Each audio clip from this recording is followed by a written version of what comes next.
Hey friends, and welcome back to the greenhouse. I'm going to show you the update on our Vegepod. It's been one full week. I have been out sick with a terrible cold, but I'm getting better and I'm feeling good, and nothing's better than the humidity from the greenhouse to clear those passageways. So we're going to go ahead and take a look at these beans and see how far along we have come with those thrips. As you guys can see, there's still some damage on them there. But we're gonna go up close and look under those leaves and see what we find. There they are, moving around on that leaf. So we've got some to manage here. Before we go and manage those, I'm gonna actually go through and thin some of those seedlings in there.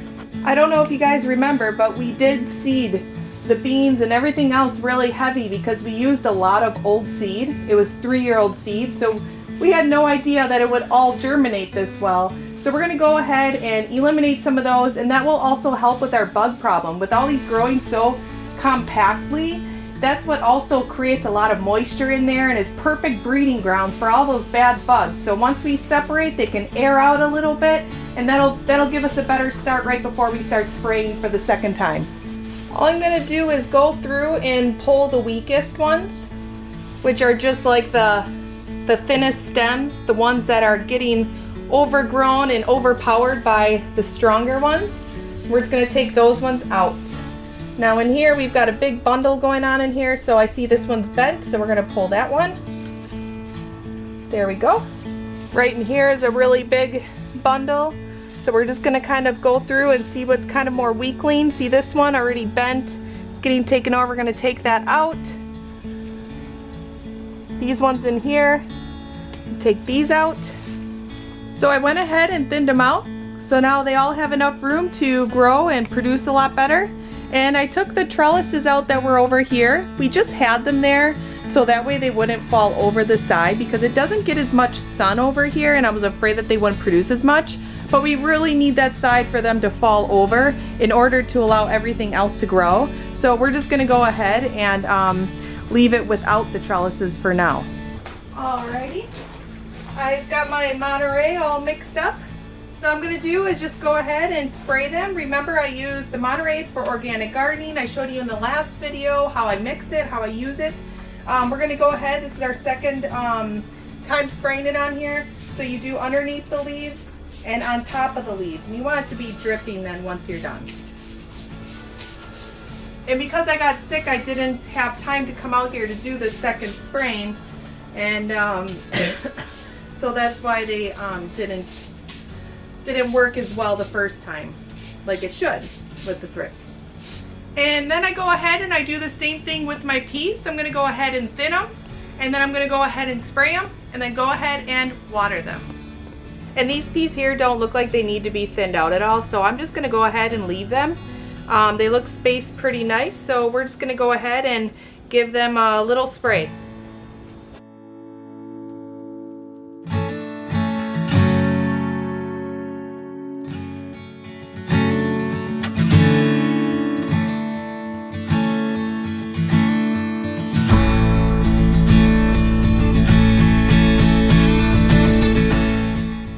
And take a look at these potatoes. They're coming so crazy. They actually have little buds on them, so they should be flowering soon, I would think. And they're moving pretty fast in here, I think, because it's warmer and humid once it is sunny out. So we're gonna take a look underneath these leaves and see if there's any problems that we have to take care of, such as thrips. I always pick out a leaf that looks like there's some type of distressing on it, like right here, because that might be a leaf that they're hiding underneath. So all I do is flip it over, and sure enough, we've got one right here. Right there, there's a little one. So if there's one, there's a lot more. I don't see a lot, which is good, but we're gonna give them a spritz of Monterey anyway. All right, well, we're gonna get these guys now. Well, I got all of that done. And it looks really nice and clean once again. Everything is separated out so it can air out. In the greenhouse we do have one fan, and it blows air this way. And over in this corner we have heat that blows out this way. So that way they rotate the air circular. but I always feel like back in here is where it always doesn't feel like the air's moving as much. So I'm gonna put a fan over here just to keep the air flowing really nice so we don't get any gnats. And it also helps keep away some of those bad bugs because they thrive in a lot of really moist soils. So here's the extra fan I've got here. I've got it turned on and I'm blowing it right at the raised bed. And I'm gonna actually angle it just a little bit so that way if you can see, it's going to blow the air straight through into the end of the raised bed right there. And we just turned on that fan there, so now it's really circulating the air real nice. Since it's sunny in here, the heater doesn't really kick on much. It actually heats up on its own really well. It's probably about 80, 85 in here right now. I am sweating.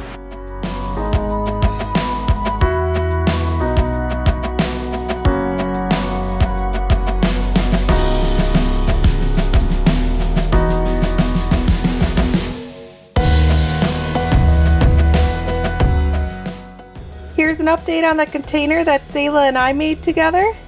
It's grown really big so far. The only thing that hasn't been keeping up with everything else is this secretia. And the reason for that is because it actually got some thrip in there. So I've been giving it some treatment. So hopefully that'll help and allow it to just start growing out of that stuck size. Even the portulaca is in blossom and all of the coleus are looking really nice. They're real vibrant. We have them over facing the south side here in the greenhouse. The meso's taken a little while, but that also has thrip, so we've been treating that. But otherwise, everything else looks really great. Our seedlings are looking good. These are the snapdragons too here. The zinnias, we need to plant those up. The sunflowers here got a lot bigger, so these are gonna have to get bumped up into a larger pot pretty soon. All of the herbs are looking great too. I heard someone outside, so let's see who it is. Who is it? Hey. Aww, my little sweethearts. All from school. How was school? Oh, it feels so good in here. I know. Popcorn. Man. Oh, You want wow. popcorn? Yeah, the canna came into blossom. Yep, one of our cannas is in blossom. But as you can see, the leaf, this is all thrip. Isn't that crazy? I know. So I need to get a better sprayer rather than a spray bottle just so I can go through and douse everything. So right now I just got done cleaning up this banana tree. I just went through and cut off any of the bad leaves. I gave it a good amount of water. And then I went ahead and spritzed it down with the Monterey because I saw some mealies starting on it, and hopefully we'll knock them out so that it doesn't knock out our beautiful banana tree back here. Now I'm just gonna go ahead and plant up some of our little zinnia seedlings. This is a variety that came with the kids kit from the window garden. And this variety is supposed to get about 24 to 36 inches tall, so nice and tall, which means that it's gonna root a lot. So I'm gonna go ahead and transplant them into the 6-inch pots here. I am using some potting soil. It is Jolly Gardener brand. This one right here, it's a pretty heavy bag, only because it's a little wet. But we're gonna go ahead and put about 4 seedlings per pot.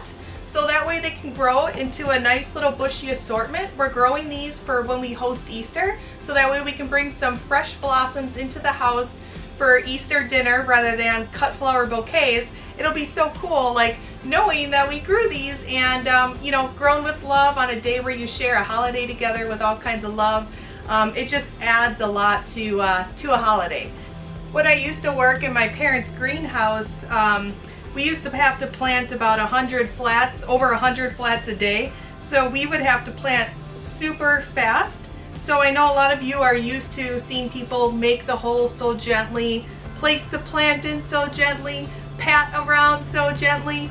But really, as long as you get the plant's root into that hole, you're fine. Water it in and it'll grow straight up towards the sun anyway.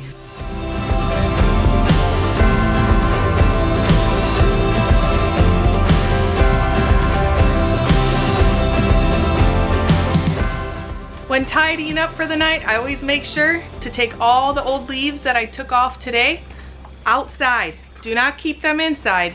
You're just letting all the bad bugs just sit in one spot and then they crawl out and they're gonna go other places. So let's get rid of these guys. I am so in love with this canna that came into blossom in the greenhouse, and it is just absolutely gorgeous, especially with all those coleus. Look at that. And look how gorgeous these geraniums are. Oh, even the plant is beautiful. So gorgeous. This is exactly what I was hoping for.